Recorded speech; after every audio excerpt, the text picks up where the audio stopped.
stay seated and do not lean out of the vehicle. Small children can sit on your laps, but you cannot hold them up like little Simbas. I know it's tempting, but it's just not safe for them. Also, hold tight to your cameras, phones, and other loose items. It can be a bumpy ride, and we're not allowed to stop for anything dropped off of the truck.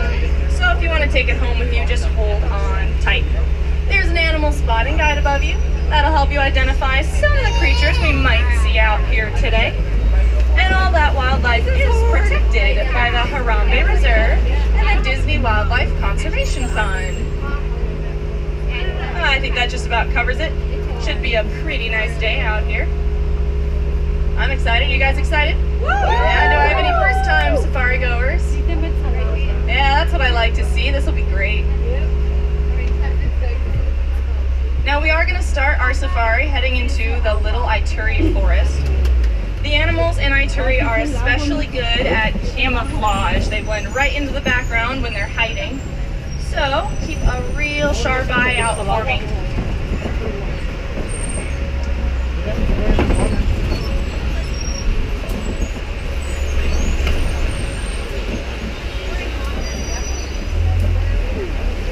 To our left, there's a greater kudu behind that tree, that animal that looks a lot like a deer. It's Africa's second largest antelope. And to our right, we have a real cool looking animal walking around over there with the stripes on its legs. That is an okapi. Now, what animal do you think the okapi is related to? Wow, I got some smart explorers on board today. Actually, yes, the okapi is the only known relative of the giraffe. Lots of people think he's related to a zebra, but that's just not true. There's another kudu to the right side. I'm gonna have to work harder to surprise some of you, I see.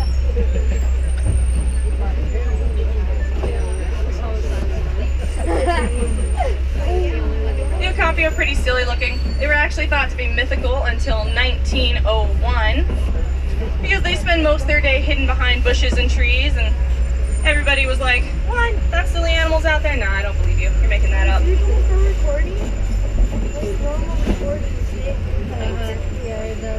Now we have a watering hole up ahead. Watering holes are very important for lots of animals. It's usually our best chance to see a black rhino. There is one actually out, laying along those rocks to our left.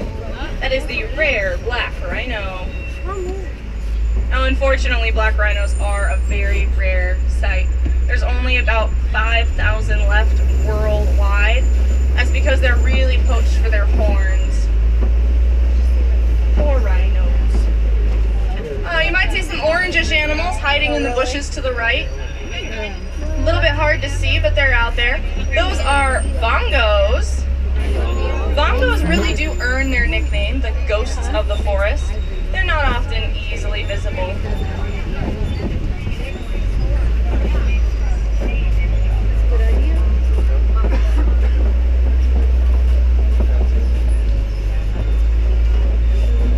I can see I got some real keen eyes on board today too, spotting those bongos for me.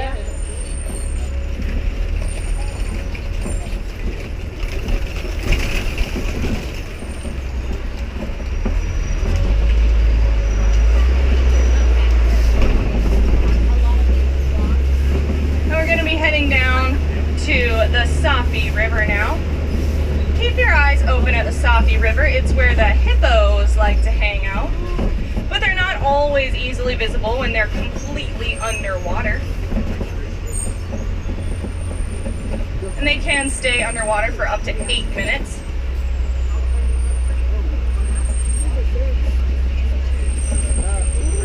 Now there's a hippo up ahead, actually leaving the water to the right.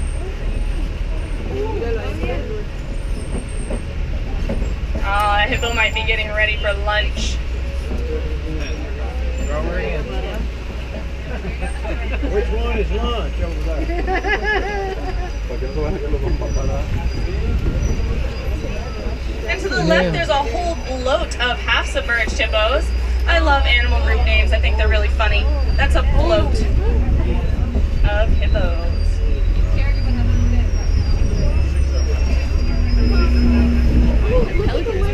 Yeah. And the gray birds on the island are pink-backed pelicans. Their backs aren't pink right now though, because they turn pink during mating season. That's what they're getting ready for, building those nests. Now, a group of pink-backed pelicans is called a pod. So I have a challenge for everybody. Pod of pink-backed pelicans. Say it 5 times fast. Everyone gets about halfway through and goes, whatever, I'm good.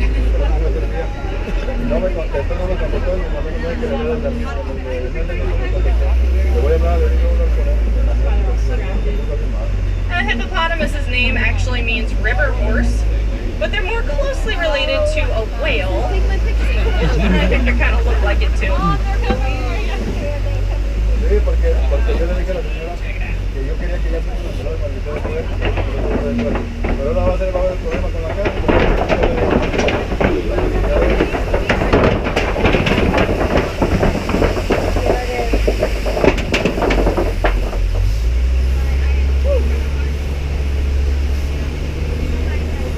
We're getting real close to the savannah now.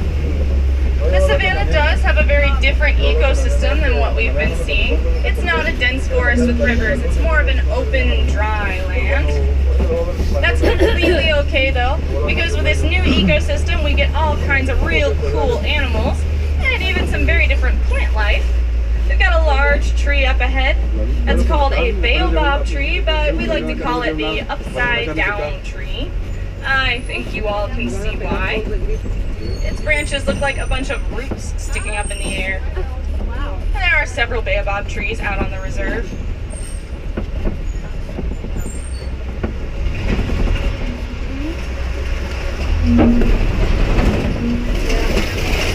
And this is our best overview of the savannah.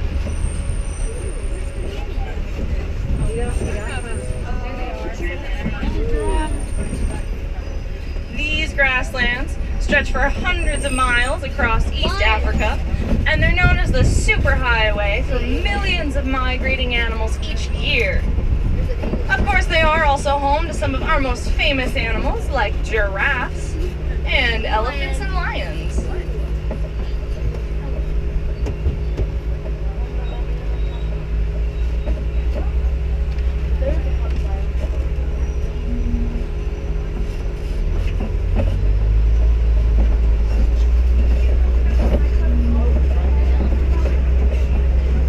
Scat.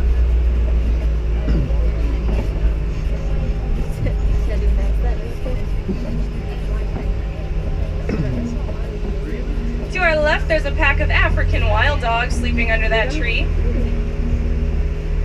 They're often called painted dogs for those pretty colors that you see. I just love to look at them. They have a very interesting pack dynamic, those dogs do. They actually have an alpha male and an alpha female in their pack.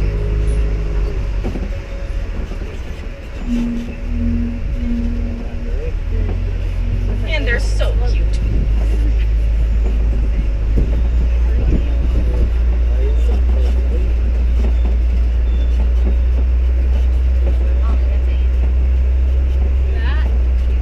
Now these dirt hill structures we're coming up on now, these are actually termite mounds.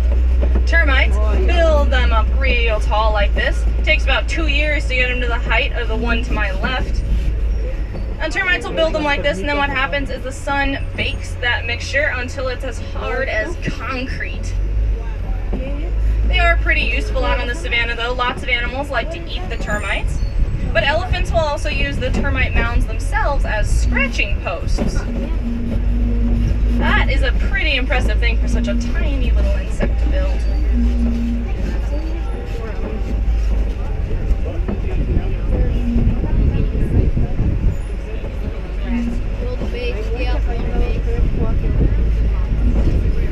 Does anybody know what a group of giraffes is called? A tower. We're coming up on a tower of giraffes now. They'll be on our right side.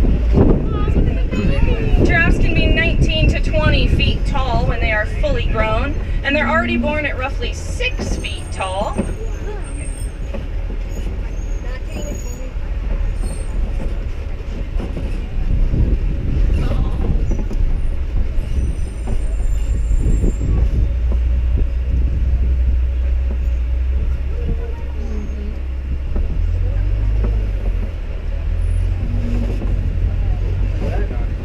giraffes we have out here are actually Maasai giraffes. There are different breeds of giraffes actually. You can tell them apart by their spot patterns. Up ahead we have a herd of white-bearded wildebeests. That's these gray animals over to our right. White-bearded wildebeests form the world's largest animal migration. When they migrate, the small herds like this will all come together to form a massive super herd of over 1 million wildebeests moving at once.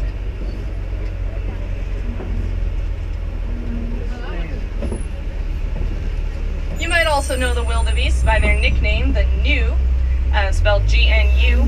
They get that nickname from the grunting gnu sound that they make.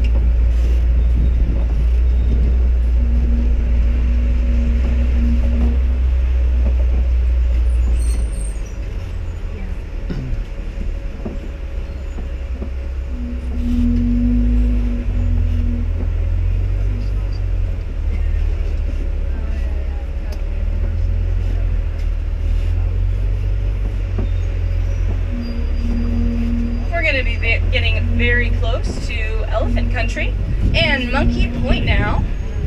Monkey Point gets its name from the mandrills that made their home there. So we'll see if any mandrills are monkeying around this afternoon.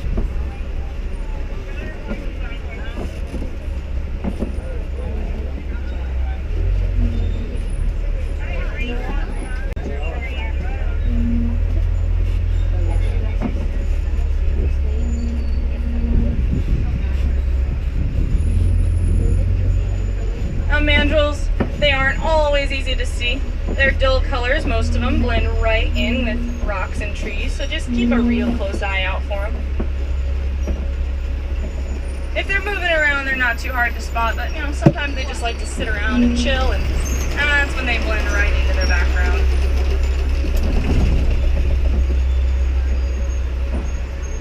Yeah, there is a mandrill up there in between those two logs on that rock. You can just barely see it.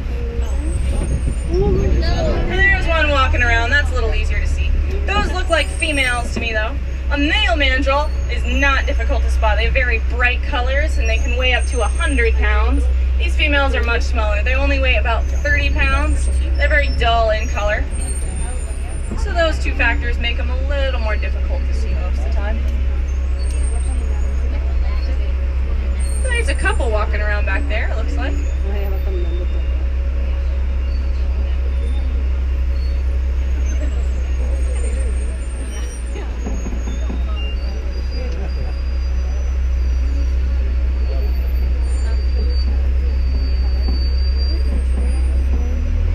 Let's see if we can go find some elephants.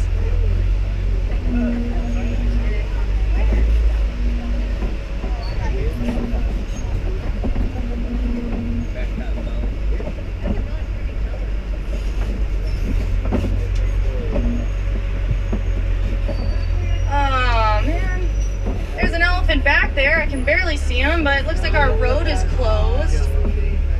There's a detour route, so I wouldn't worry too much, but it's kind of old though. I haven't really been down it in a while.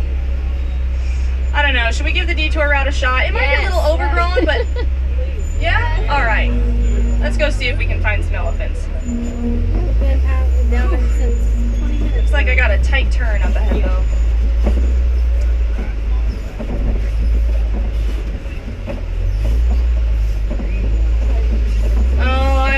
This. We got a pretty rusty bridge.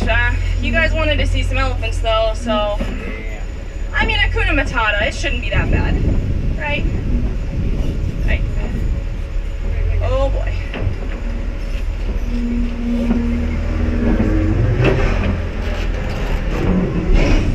Oh my.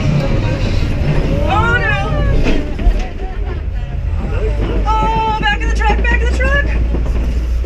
Whew, my goodness. Maybe we just won't tell the warden about that.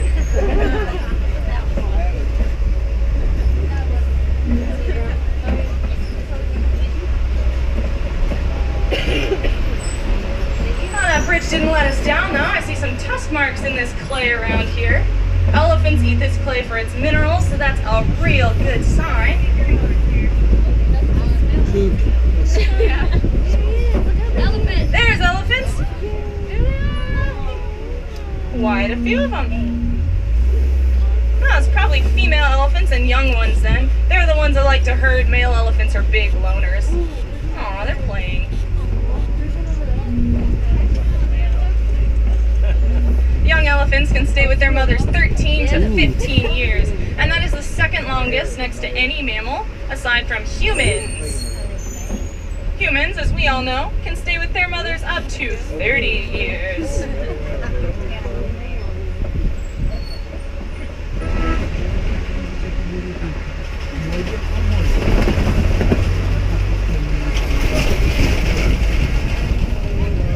Ah, yes.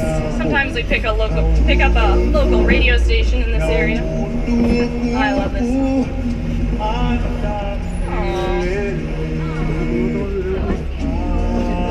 That elephant is taking a mud and sand bath. You wouldn't think it, but their skin is actually very sensitive. They use mud kind of like we use sunscreen.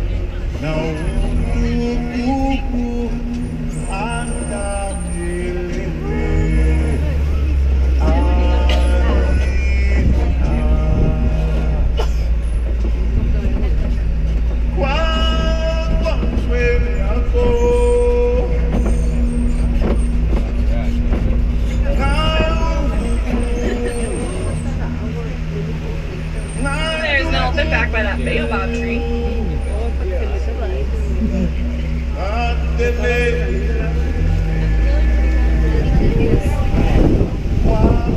Up ahead, are you ready for it? We have a flamboyance of flamingos. Told you animal group names are super silly. That's a male over there. Yeah. There's a male back there.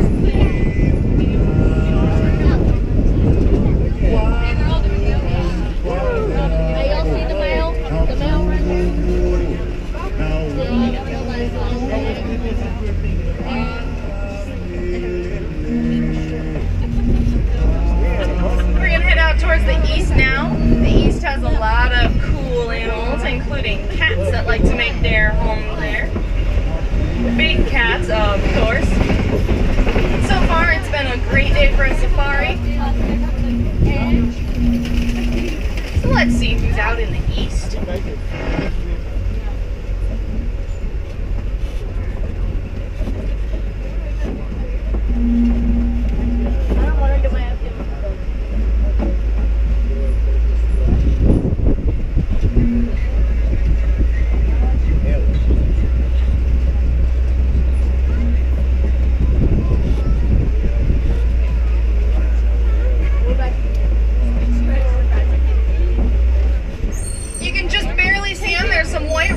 Up there in the bushes. I almost missed them myself.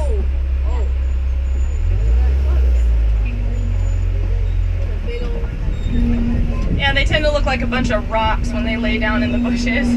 Kind of hard to see. They kind of feel like rocks too. They can weigh up to 5,000 pounds. They are just massive animals. There they are. A little bit of a better view to the right. Good eyes, sir. I'm going to need those keen safari eyes out again because I see some cheetahs up ahead, but they blend right into the ground. They're laying in the shade of that tree. There's two of them. If there were a whole group of them, a group of cheetahs is a coalition. Look for those cheetahs out to the left. Now they might be inactive right now, but cheetahs are actually the only big cat that hunts during the daytime. I'm pretty glad they're not up and about though. They can run up to 60 miles an hour to catch their prey, and our truck only goes 8, folks. So we're just gonna keep moving along.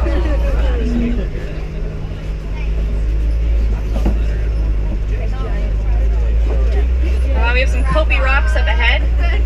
They're a stacked rock formation you'll see out on the savannah.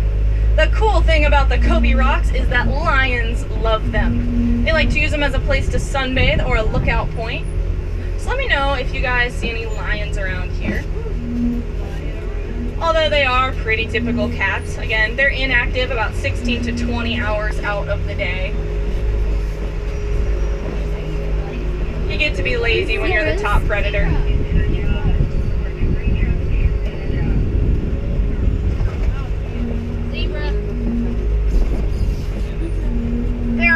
zebras and Bontebok. Bontebok are the brown animals out to our right.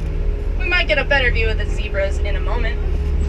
I don't blame you for not recognizing the Bontebok. They're actually extinct in the wild, but thankfully they thrive on reserves.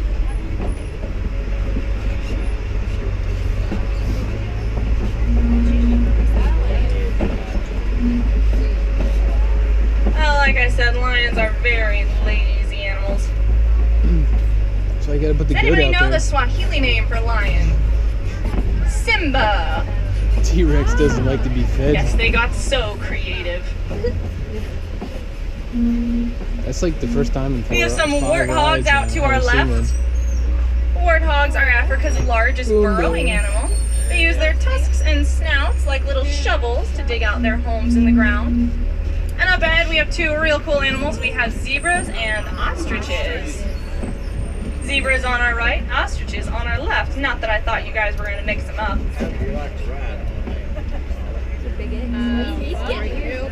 Ostriches are, of course, the world's largest bird. But even though they have wings and feathers, they cannot fly because that would be terrifying. No, but they can run up to 40 miles an hour.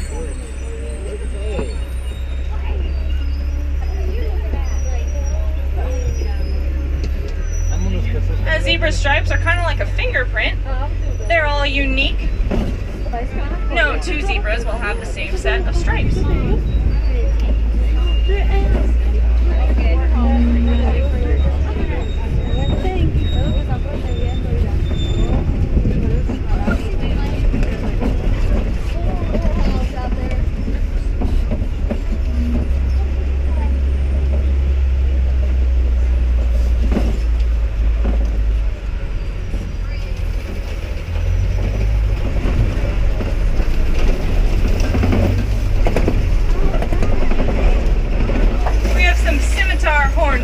Up ahead of us. They're so named for those horns that look like the scimitar sword that can be 4 to 5 feet long. Like the Bontebok, the scimitar horned oryx are also considered to be extinct in the wild due to habitat loss, but thankfully their numbers on reserves are replenishing. Now, lots of animals do go extinct due to habitat loss, not even poaching or hunting most of the time. You can do little things every day, though, to help save those kinds of animals. When you do stuff like recycle or watch how much paper you use, you reduce the amount of habitat loss that occurs, and you can save all kinds of wildlife that way.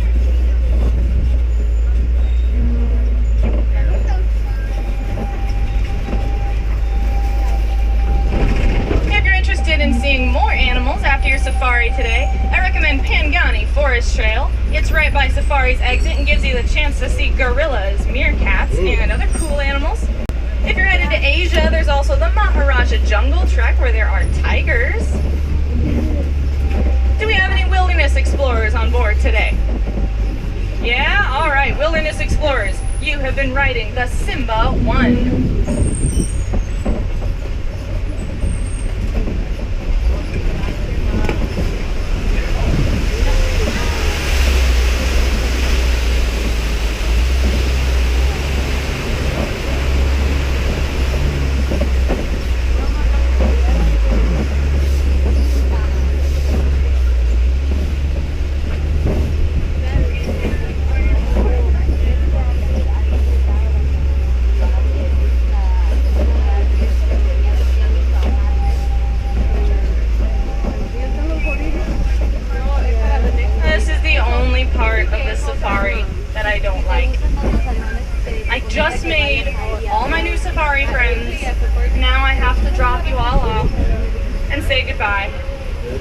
But I don't like goodbye because it's too sad and too final.